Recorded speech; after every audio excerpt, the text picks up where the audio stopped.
Bonjour, vacciner ses enfants, une évidence médicale pour certains, une déviance commerciale pour d'autres. Si l'industrie pharmaceutique y trouve largement son compte, les parents qui ne souhaitent pas vacciner leurs enfants devraient-ils pour autant être condamnés? Un procès est en cours en France, nous aurons le papa Marc Larère en ligne dans quelques instants. Mais à mes côtés, Dr Jacques Lévy, chef de service du groupe pédiatrique au CHU Saint-Pierre. Bonjour, merci d'être là. Vous nous expliquerez pourquoi il faut vacciner ses enfants. On va faire une piqûre de rappel, si je puis dire. Et Marie-Rose Cavalier, bonjour, vous êtes membre d'Initiative Citoyenne. Vous êtes catégorique, cette obligation vaccinale est insupportable. Et vous aussi, bien sûr, intervenez à tout moment dans l'émission. Réagissez, soyez pour ou contre. Alors, faut-il obliger les parents à vacciner leurs enfants? J'aimerais évoquer une phrase de la ministre de la Santé en France. Marisol Touraine a dit, elle a déclaré d'ailleurs lors du procès dont on va parler dans quelques instants, la liberté s'arrête là où commence la santé publique et la sécurité de l'ensemble de la population. Docteur Jacques Lévy, vous êtes d'accord avec ça? Sur le fond, certainement. Oui. Ce que je pense, c'est qu'il y a moyen d'arriver à obtenir l'adhésion des familles à la vaccination sans l'obligation. Ou en tout cas, l'obligation n'est pas la première façon d'obtenir que les familles acceptent que l'on vaccine leurs enfants. D'accord. Marie-Rose, vous trouvez ça plutôt scandaleux, vous? Écoutez, moi je suis contre l'obligation vaccinale. Et donc, je pense qu'il y a une loi en Belgique, tout comme en France, qui indique que les patients ont des droits, et ces droits... On parle de la loi de 2002? La loi de 2002, c'est 2002 en France aussi d'ailleurs. Tout à fait. Et donc, cette loi permet aux patients d'être informés d'une manière importante sur les risques éventuels des vaccins. Et donc, elle permet en outre de pouvoir refuser cet acte médical qu'est la vaccination. Et donc, nous disons qu'aujourd'hui, en Belgique, cette loi, votée depuis 13 ans maintenant, est bafouée. Donc, nous souhaiterions que les médecins... Docteur, vous pensez qu'elle est bafouée?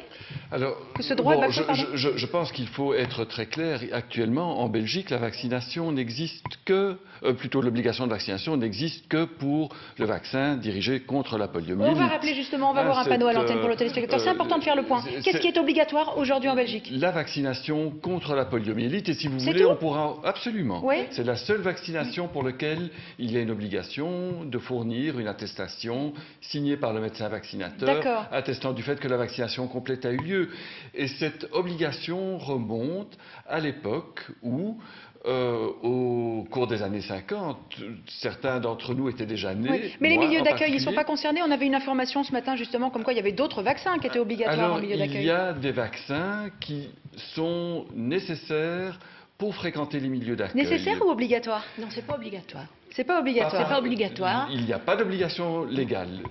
Les pouvoirs organisateurs des milieux d'accueil demandent que cette vaccination soit réalisée chez les enfants qui fréquentent. Demandent que la vaccination soit réalisée chez les enfants qui fréquentent le milieu d'accueil. Et on pourra revenir, si vous voulez, sur les obligations. En quelques mots. Alors pourquoi? Mais de nouveau parce que lorsque l'on parle de vaccination, et je sais que c'est quelque chose qui est remis en question, lorsque l'on parle de vaccination, on ne parle pas que d'un acte médical individuel. Marie-Rose, vous êtes d'accord avec ça? On parle d'un acte médical qui a un impact important sur la santé de la collectivité. Un impact important, voilà, sur l'impact de la collectivité. Marie-Rose? Oui, écoutez, non, moi je ne peux pas être d'accord avec ça parce que je pense que le vaccin lui-même présente des risques pour les enfants. Je pense des risques, carrément? Pour les enfants qui ont été vaccinés. Mais ce que je voudrais dire d'abord, c'est qu'effectivement... cette idée, je dirais, moi, c'est une manipulation. Il faudrait que l'ONE nous explique comment il se fait que, sans être obligatoire, ce vaccin est recommandé, ces vaccins. Il y a quand même 7 vaccins qui sont, je dirais, entre guillemets, recommandés pour pouvoir se faire inscrire dans une crèche. Donc, je pense qu'il y a là un tour de passe-passe. Nous avons posé des questions à l'ONE par écrit, elle ne nous a jamais répondu. Donc, quoi, vous dites c'est louche? Ce n'est pas normal. L'ONE n'est pas, je dirais, est un organisme, je dirais, parastatal quelque part. Et donc, justement, il y a un seul vaccin qui a été établi comme obligatoire par le législateur. Et là, l'ONE se prend pour un législateur. Donc, il y a un problème. Pour la petite info, l'ONE a refusé de venir débattre sur ce plateau, justement, aujourd'hui. Problème d'agenda, certainement. Je pense qu'il faudra quand même revenir sur la sécurité vaccinale. Parce que venir venir tout de go dire que la vaccination est dangereuse pour l'enfant, je pense que ce sont les maladies qui sont dangereuses pour l'enfant, madame. Je pense que vous trompez d'adversaire. Non, nous ne sommes pas adversaires. Hein. Je pense que nous sommes des gens qui réfléchissent. Non, il ne parle pas de lui. Je ne parle pas de moi, je parle des vaccins. Hein, je pense que l'adversaire, c'est la maladie. Ce sont les maladies qui étaient des grandes tueuses d'enfants.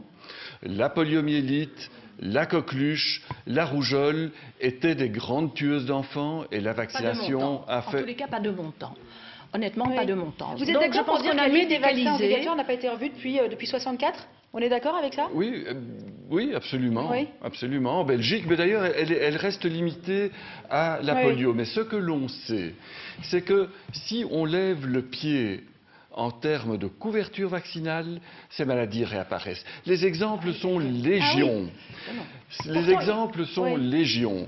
Quels que soient les pays que l'on regarde, si les taux de couverture vaccinale ne sont pas suffisants, les maladies réapparaissent. Non, je ne suis pas d'accord avec ça. Ça vous fâche, ça ? C'est-à-dire que je pense que c'est tromper le téléspectateur et je dirais le père de famille. Moi, je pense que, par exemple, en Angleterre, dernièrement, il y a eu une épidémie de coqueluche, et les enfants étaient vaccinés presque tous. Donc voilà, vous trompez le téléspectateur, le téléspectateur. Écoutez, je vais prendre l'exemple d'un médecin qui s'appelle le docteur Saluso. Il est directeur du département vaccins viraux chez Sanofi, et il est en même temps consultant à l'OMS. Et donc ce médecin, quand il donne un cours de vaccinologie, il a été filmé, nous avons ce film sur YouTube, sur notre site, et ce médecin dit, ils ne savent pas comment marchent les vaccins. Et dans le futur, si on doit fabriquer de nouveaux vaccins, il faudra d'abord et avant tout étudier l'immunité des enfants. J'aimerais qu'on prenne Marc Larère en ligne, juste parce qu'il nous accorde quelques minutes précieuses. Il doit vaquer à ses occupations après. Marc Larère, vous êtes avec nous, vous êtes en ligne. Vous avez un procès en cours en France, je l'ai dit en présentant cette émission. Vous ne voulez pas faire vacciner votre enfant. D'après ce que j'ai pu constater, en tout cas sur les articles français, votre couple encourt jusqu'à 6 mois de prison, une amende de presque 4 000 €. Qu'est-ce que vous voulez dire aujourd'hui ? Alors, bonjour, merci de votre invitation. Pour être un peu plus précis, c'est 2 mois de prison chacun, père et mère, et 30 000 € d'amende. Alors nous, la situation, elle est parfaitement ubuesque en France. Je vais essayer d'être clair, puisque donc nous sommes soumis à une obligation vaccinale concernant donc les 3 maladies, diphtérie, tétanos, poliomyélite. Or, depuis 2008, l'injection ne contenant que ces vaccins obligatoires a été retirée du marché. D'accord, donc depuis 2008, les 3 vaccins obligatoires, la seringue n'existe plus, j'ai envie de dire, l'ampoule n'existe plus, il y en a forcément plus. Exactement. Non accompagné d'autres vaccins, il est introuvable, il a été retiré du marché. Donc nous, c'est tout simplement ça que nous avons mis en avant face à différents professionnels de la santé. Et au lieu d'avoir une réponse, au lieu d'avoir une réponse, c'est-à-dire on pose une question, on s'est vu donc convoqué devant un tribunal de grande instance. Ça s'est terminé vendredi dernier, et là vous attendez la suite du procès. Alors, ça ne s'est pas terminé. C'est-à-dire que nous, on a tenté donc de déposer une question prioritaire de constitutionnalité, car comme le disait Madame tout à l'heure, il semble quand même pour le citoyen moyen que je suis une contradiction fondamentale entre les lois donc dites notamment Kouchner de 2002 qui rappellent à la liberté thérapeutique et l'obligation vaccinale. Cette dernière manœuvre n'a pas fonctionné. Le Conseil constitutionnel n'est pas allé dans notre sens. Donc concrètement, on devrait être reconvoqué prochainement et le procès va pouvoir débuter pour ainsi dire réellement cette fois-ci une fois cette QPC éludée. Vous êtes confiant sur ce droit à décider de vacciner ou pas ses enfants que vous souhaitez prendre? Non, écoutez, moi je serais quand même curieux de savoir ce que pourrait trancher donc un juge en France face à des gens qui lui disent écoutez, moi je suis prêt à me soumettre à cette loi, seulement le produit n'existe pas. Et ce qui est extrêmement grave. Et ce que je voudrais vraiment que les gens comprennent qui nous écoutent, c'est qu'en France, donc de fait, si on veut se soumettre à la loi, on est obligé de vacciner avec des valences combinées, c'est-à-dire d'autres vaccins contenus dans la même ampoule, comme vous disiez, mais qui ne sont pas obligatoires. Et ce fait-là, évidemment, si on estime que tout ça c'est merveilleux et tout, on n'a qu'à en mettre 10 000 dedans, comme ça, toutes les maladies du monde jusqu'à la fin de l'humanité, on les aura pas. Sauf que le problème, c'est qu'en cas d'accident, et on peut pas nier qu'il y ait des accidents, nous, ça nous empêche toute possibilité de recours. Et c'est juste en faisant état de cette situation qu'on s'est vu donc convoqué devant un tribunal de grande instance. C'est quand même assez hallucinant, quoi. Merci Marc Larère. En tout cas, on vous souhaite bon courage. Une réaction, merci docteur ? À vous. Au revoir. Je comprends les interrogations de ce père de famille et je pense qu'il y a une situation qui est telle que les vaccins devraient être disponibles et je ne suis pas représentant des firmes pharmaceutiques et donc... Mais à la base, il est également contre la vaccination. Hein. Voilà. Alors, l'autre point que je trouvais particulier était de se dire que l'obligation légale aboutit sur le fait qu'en cas d'accident, on puisse être protégé. Nombre de pays réfléchissent actuellement à prévoir la possibilité d'un soutien ou d'une indemnisation des familles indépendant d'un risque de causalité pour ne pas être confronté à ce type de situation. À partir du moment où la vaccination fait partie des interventions que l'on estime importantes en termes de santé publique, eh bien, s'il y a une association temporelle, je ne dis pas une association causale, on devrait pouvoir indemniser les parents. Maintenant, Marie-Rose, on n'est pas beaucoup de pays à obliger de vacciner. Il y a quelques pays qui obligent, mais très peu. Oui, je dirais qu'ici, je voudrais revenir sur les vaccins combinés. En Belgique, vous ne trouvez plus le vaccin polio, le seul obligatoire, qui ne soit pas combiné avec 6 autres vaccins. C'est dramatique. Pourquoi on fait ça? Écoutez, moi je pense que c'est du commerce, uniquement du commerce. Et puis, du commerce de quoi? Ça rapporte de l'argent au fur et à mesure. Donc l'industrie pharmaceutique est derrière tout ça. Ceci est ridicule. Non, écoutez. Est-ce que je peux répondre sur ce point, madame? Sinon j'ai oublié, vous permettez. La Cour des comptes en France a fait, je dirais, le bilan des revenus annuels des médecins généralistes et pédiatres. Et donc ça, c'était en 2012. Donc les revenus annuels d'un médecin généraliste, c'est 12,6% à cause de la vaccination, 33% pour les pédiatres. Donc il y a quand même derrière cela un phénomène financier, c'est aussi clair que ça. Oui, on a compris votre propos. Il y a aussi le problème des conflits d'intérêts. Des conflits d'intérêts, voilà. Docteur. Deux choses. Enfin, sur le dernier point, les mises en cause en termes de conflits d'intérêts. Ça vous dérange, ça? Ça me dérange et je trouve que ça déshonore les tenants ou les opposants. Est-ce que ce n'est pas une réalité dans notre société? Bien sûr que si. Mais absolument pas. Qu'est-ce que l'on fait au cours d'une séance de médecine préventive où l'on prend en charge la vaccination d'un enfant? On examine le bébé, on parle à la maman et au papa s'il est présent, on discute de l'ensemble des problèmes auxquels ils ont été confrontés. Quelle est l'alimentation du bébé? Est-ce qu'il dort bien la nuit? Pourquoi couper les vaccins comme ça? Pourquoi ne plus avoir simplement un vaccin pour l'une ou l'autre chose? Alors, parce que tout simplement, ça évite les visites médicales multiples. Ça fait moins mal peut-être. Mais écoutez, si on devait piquer 6 fois chacun des enfants, mais non. C'est pas pour ça qu'on a fait ça quand même. Mais exactement. Mais comment faire alors pour chercher quel est le vaccin qui risque de mettre à mal la santé de l'enfant? Vous en avez injecté 6 en une seule fois. Comment retrouver le problème qui risque oui, vous parlez des effets secondaires éventuels. Mais pourquoi est-ce que vous partez de l'a priori qu'il y aura des effets secondaires? Je voudrais revenir sur un autre point sur lequel vous m'avez laissé... Il y a beaucoup d'effets secondaires d'après vous? Oui. Par exemple, nous avons eu la chance d'avoir entre nos mains un dossier confidentiel de chez GSK, c'est difficile à dire. Un dossier secret. Un dossier secret confidentiel, nous l'avons eu. Et dans ce dossier secret, c'est la firme, le fabricant lui-même, qui explique qu'il y a 800 possibilités d'effets secondaires graves dans les vaccins, dans ce mix infant-ric. Ce dossier n'a pas été rendu public? Si, nous l'avons rendu public. Vous l'avez rendu public? Oui, tout à fait. Et donc, je dirais que la sécurité des vaccins, elle est mise à mal. On fait de l'expérimentation avec les vaccins. Et depuis, que je sache, depuis le procès de Nuremberg, c'est expressément interdit. En fait, M. Saluzzo dit qu'on ne sait pas comment faire. Pour continuer à fabriquer des vaccins, parce que l'immunité, on doit d'abord étudier l'immunité, et aujourd'hui, on vaccine un bébé de 2 mois avec 6 vaccins d'un coup, et alors que son immunité ne sera mature qu'à 6 ou 7 ans. Docteur, j'aimerais votre réaction sur l'article qui tacle. Cet article, il révèle l'inquiétude du Haut Conseil de la Santé, petit retour en France, puisqu'il se passe beaucoup de choses là-bas côté santé, sur le recul de la vaccination là-bas. Est-ce qu'on a mesuré ce phénomène en Belgique, le recul des vaccinations, la méfiance grandissante? Alors en Belgique, elle est peu importante, malgré les efforts de mon interlocutrice. Et heureusement, dans les études de couverture vaccinale, on arrive à plus de 95% de couverture vaccinale.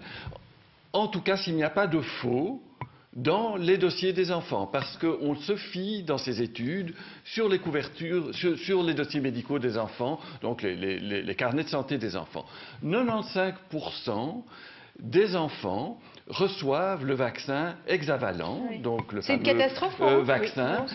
95% depuis, et ce vaccin est sur le marché depuis 2001. Nous sommes en 2015. Il me semble que nous ne sommes pas là face à une catastrophe sanitaire en Belgique. Ça, c'est vous qui le dites, hein. L'autisme augmente d'une manière épouvantable en Belgique. Madame, en Belgique, excusez-moi. Écoutez, on ne le lit jamais au vaccin, mais il y a une étude qui a été faite justement par un certain médecin qui a été vilipendé parce qu'il a fait ça. Il a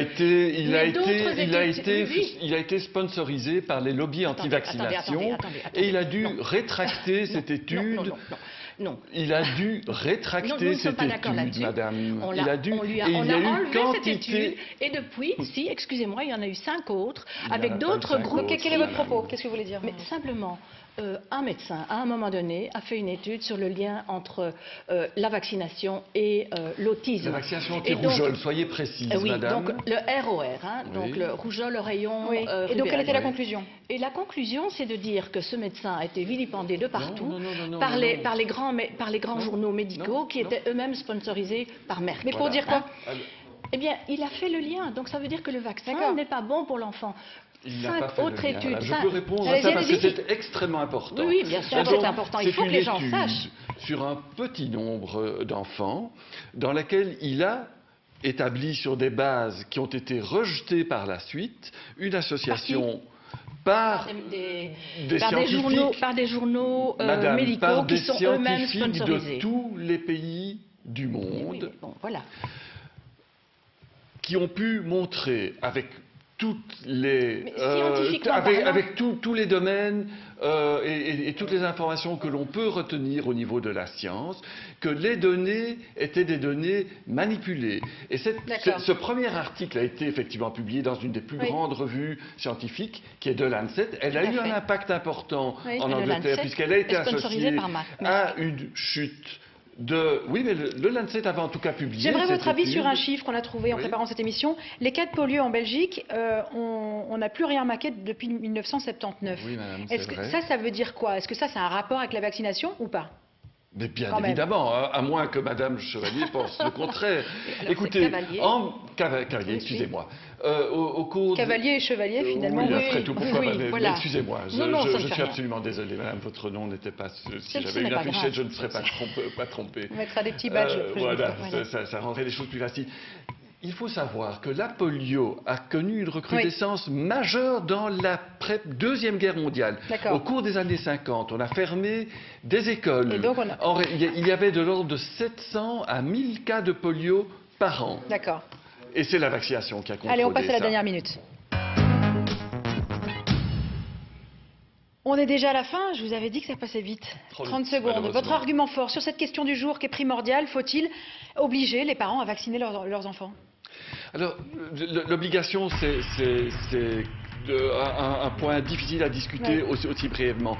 Je voudrais répondre sur la vaccination est-elle utile pour les enfants? Vous êtes pour la vaccination? Et effectivement, la vaccination est utile pour les enfants. Nous avons des preuves indiscutables que des maladies qui tuaient des enfants, que nous rencontrions dans les hôpitaux, la polio, la méningite à Haemophilus influenzae, la rougeole, la diphtérie, dont le dernier cas a été décrit en Belgique en 1974, à la fin de mes études en médecine, a disparu. Et ces maladies ont disparu grâce à la vaccination. Les vaccins dont nous disposons actuellement et qui sont utilisés, qui contrôlent ces maladies, sont des vaccins qui fonctionnent avec un très haut niveau de sécurité. Vous devez le couper parce qu'il est trop long. Voilà.